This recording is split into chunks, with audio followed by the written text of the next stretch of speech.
From CGTN headquarters in Beijing, this is The Hub with Wang Guan. Hello and a very warm welcome to this special edition of the Roundtable discussion for 2025 Asian Winter Games of The Hub on CGTN. I'm Wang Guan in Beijing. Ahead of the 9th edition of the Asian Winter Games to be held in northeastern China's Harbin city in Heilongjiang province, China of course, from February the 7th through the 14th, this roundtable will look at how the ice and snow economy, this new gold rush, trickled down to sectors such as tourism, culture, catering, exhibitions, and sports services. To discuss all these and beyond, we're inviting Yang, first Chinese winter gold medalist of the Olympic Games and also Vice President of World Anti-Doping Agency. Great to see you, Yang, and Chen Lu, China's first world champion figure skater, joining us here in the Beijing studio. She's also the co-founder of Chen Lu International Ice Center that has 4 chapters so far across Chinese cities. And Jason Smith, host of the Bridge to China podcast. Welcome, ladies and gentlemen. My first question go to you, Chen Lu. The Asian Winter Games are finally around the corner again. We're talking about 1996, being the Asian Winter Games again in Harbin. You were participating as an athlete, and now you're also kind of participating as an observer, as a former world champion. How do you feel about the Asian Winter Games coming into China once again to Harbin? Time flies. I know, 30 years. Yes, and I was competing that year in Harbin, and just so much memories. And now it's 30 years, so it's a really great, and we're very happy. And we host Winter Asian Game again, and just really hope everybody can enjoy the events and come to Harbin and to really show the best performance.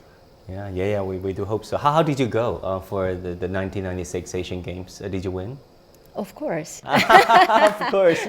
You're the world champion, so coming to the Asian Games. Actually, during that time, figure skating in Asia, the Chinese team are pretty strong, because me and the men's events and pairs and ice dancing, so the 4 events and Chinese team are really strong. Jason, let me turn to you. You've been in China for an incredible 12 years. And what's even more incredible to me is you've been to Harbin, the city that's going to host the 2025 Asian Winter Games 3 times in the past 2 years. Tell us about that experience. Well, it's an amazing city. It's a beautiful mixture of Chinese architecture and Russian architecture, modern architecture. And it's not just about the largest ice festival in the world, which is probably the largest draw for the city, but the city also has other amazing places to see, amazing culture. The people there are incredibly friendly. You know, just after 2023, I went there in the winter, and this fashion was taking off. Oh, this is a winter hat. What do you have in your hand? And this color is winter hat that I got in Harbin. That's typical of Harbin, right?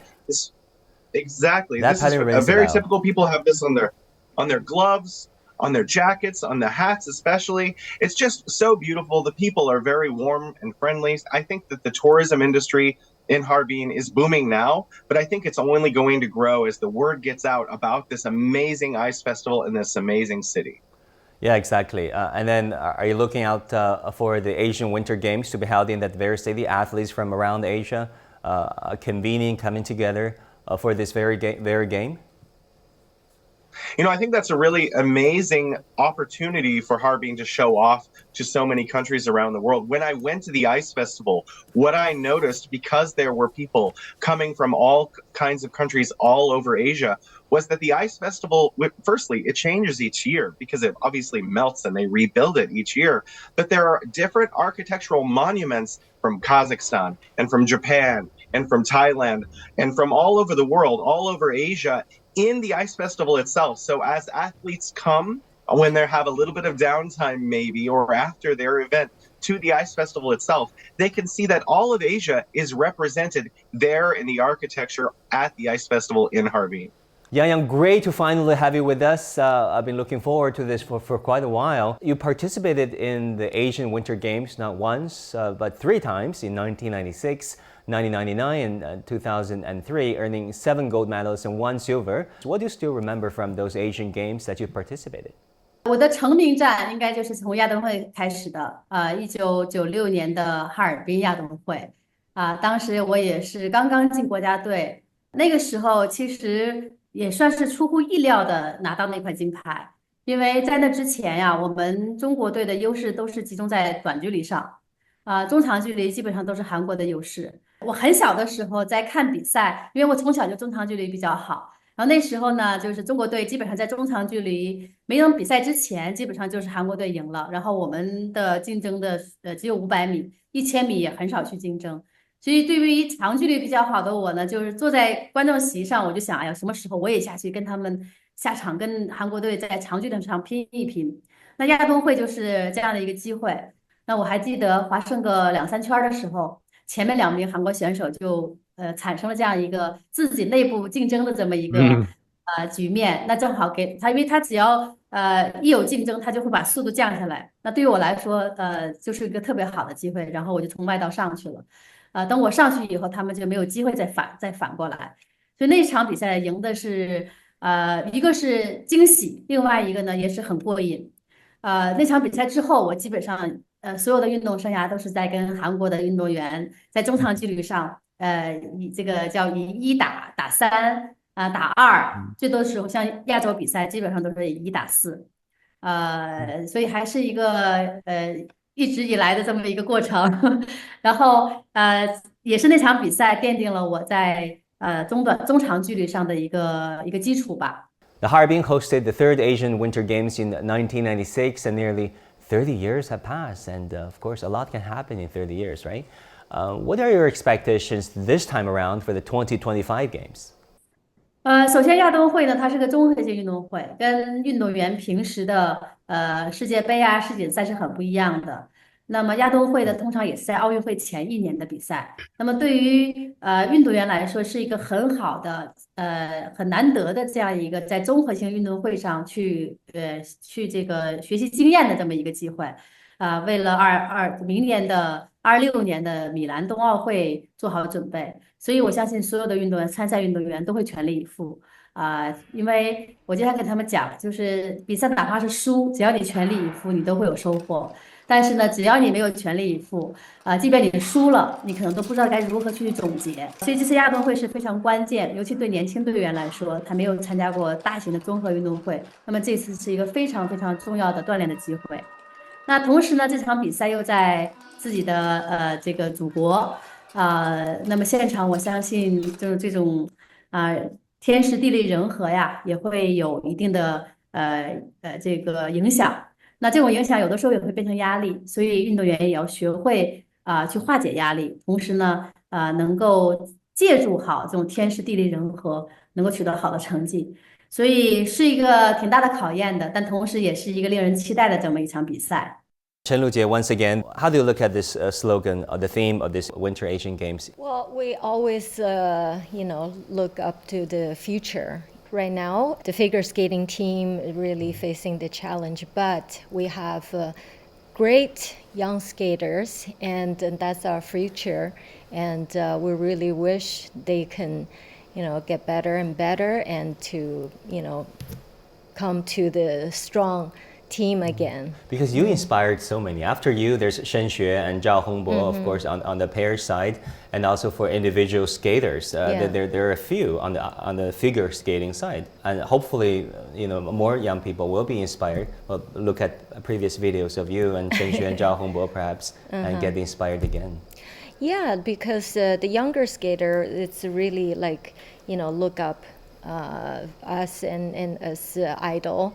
For what I do is really, help them to give them more education about how to become a better skater, better athletes, and because the young skaters, we need to really help and educate them not just the skills and also mentally, they have a lot to learn. So what is the trick to equip them with not only the techniques, but also prepare them mentally and physically to train scientifically? You've been in the United States for quite a while, and you competed against athletes from around the world. I mean, where does Chinese athletes fall short these days, and where can they improve?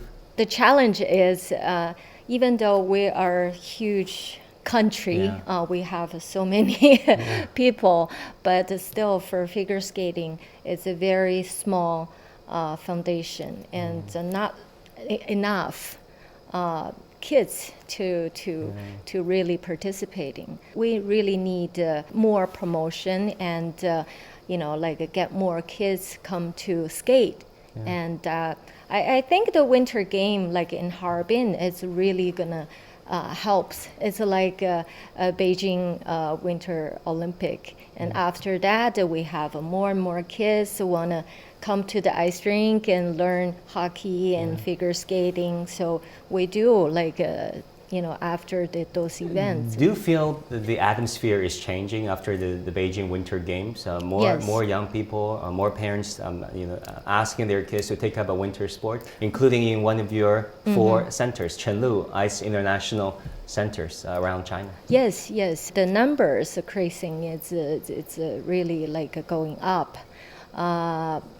Also because the media to really educate people what is the figure skating, what is the hockey, what is the speed skating, people get more educated and they see that the athletes compete and perform and really feel the sports and they know better. So they now more and more people parents, they want their kids to join the winter sports. Now, we've heard about it all the time. The Winter Games or any major sporting event is not just a sporting event in and of itself, but also bringing the whole industries together and inspiring young people to take up a sport and love it. And that is so important. During the Beijing Winter Games, we have 300 million Chinese engaging in winter sports. How do you expect these games to engage even more Chinese, young people, kids, to take up a winter sport and love it?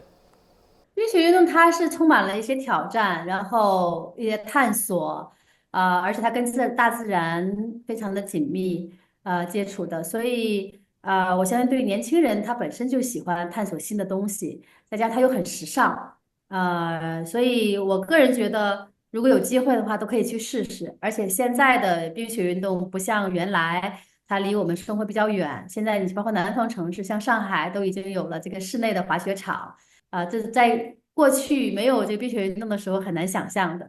所以整个的门槛不像原来那么高了。运动带给我们的可以释放多巴胺，让我们产生快乐，让我们能够尽快的恢复，尤其在工作各个学习方面压力比较大的时候。所以建议在任何运动当然冰雪运动它带着一点的新鲜和刺激，可以欢迎大家去体验和尝试。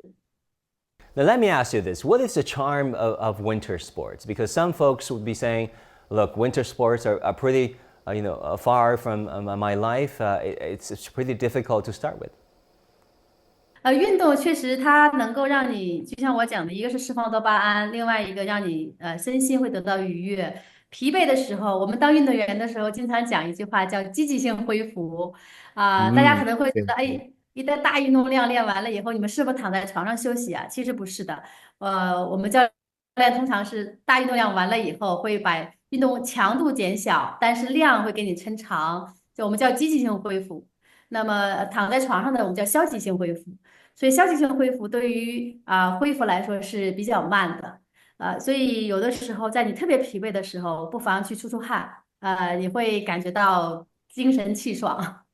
All right, Jason, let's talk about where you come from, the United States. That is, a country that prides itself in many disciplines and events across the sporting spectrum, including winter sports. There are great athletes that was produced by America, including winter athletes. I mean, how do you think America has pulled it off?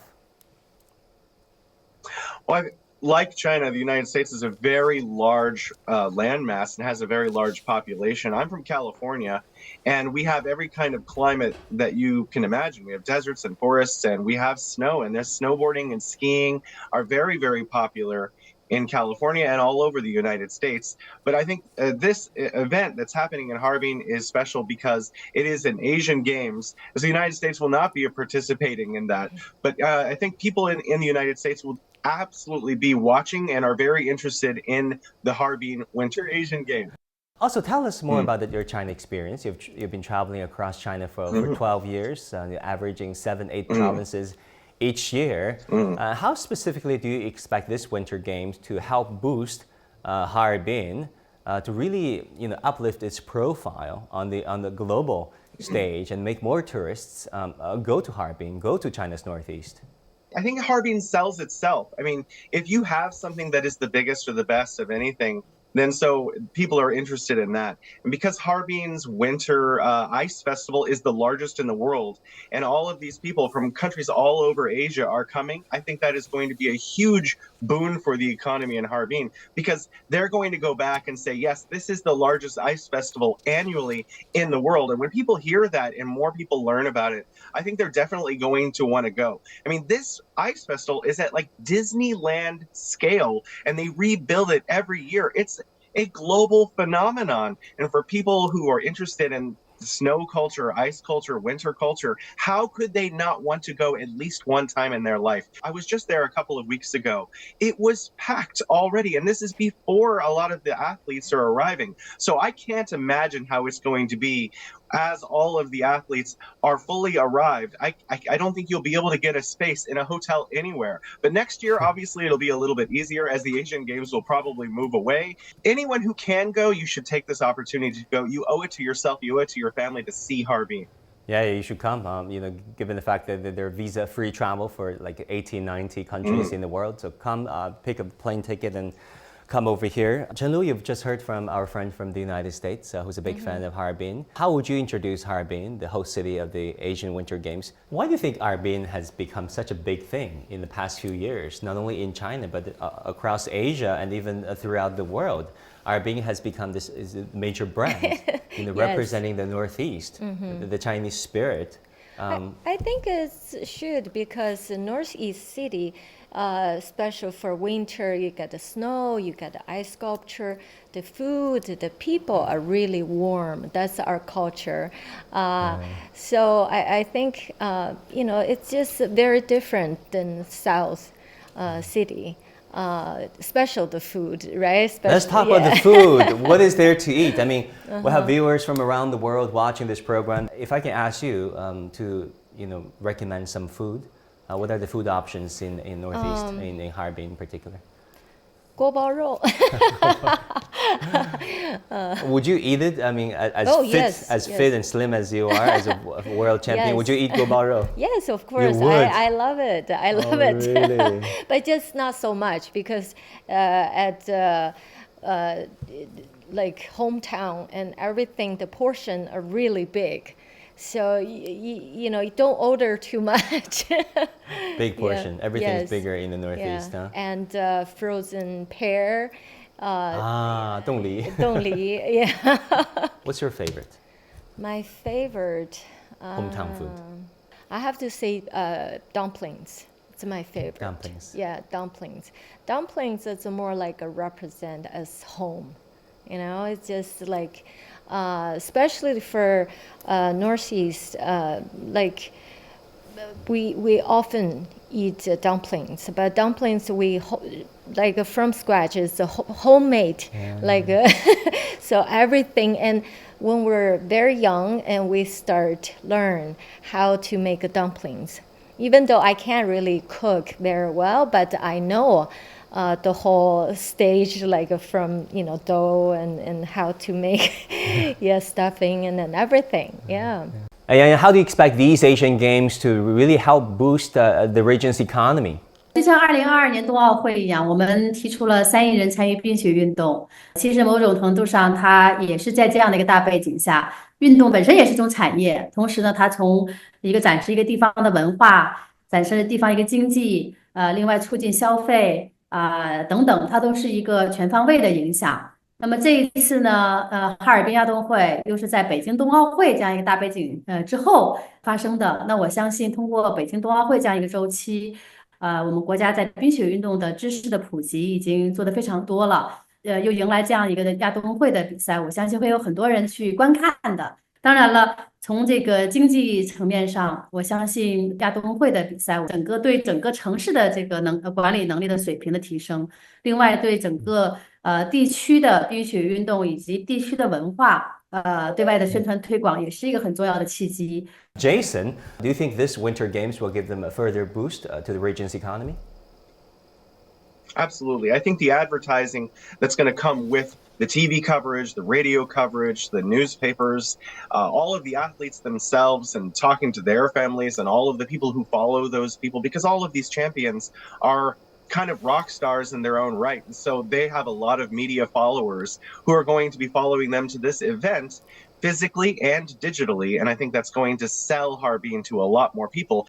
Now, as the first Chinese athlete to win a Winter Olympic title, back in 2002 in Salt Lake City, you have very, very fond memories of it. Still excited whenever I think about it. You've mentioned that winning gold medals was not an end by and of itself, but the process matters.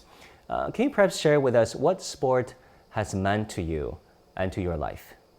我滑冰滑了23年，然后在北方的一个很小的地方。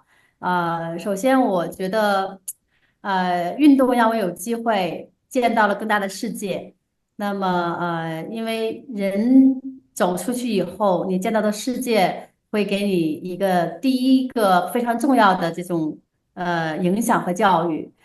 这是一个。另外一个呢，因为在运动场上，这个像我们那个时候，我们会把吃苦当成信仰，你一定要吃上苦，你才能够有资格去考虑尝到甜头才有资格去考虑赢。所以在这样的一个常年的积累的教育当中，包括像比赛，你一定要遵守规则。你只要有一点违规的，你都有可能会被判掉，而且前功尽弃。所以还有包括团队协作呀，包括尊重对手、尊重裁判呐，这都是在运动当中对于我来说是特别大的影响。那么也只有你去尊重这样的一个规律你才能够有机会真正的赢。那我自己呢，虽然大家看到拿那么多世界冠军但是对我来说，收获最大的还是这个体育场上对我的塑造，让我相信通过努力你是有收获的。你不一定拿到第一，但是你一定是会成长、会收获通过遵守规则你是会走得更远的。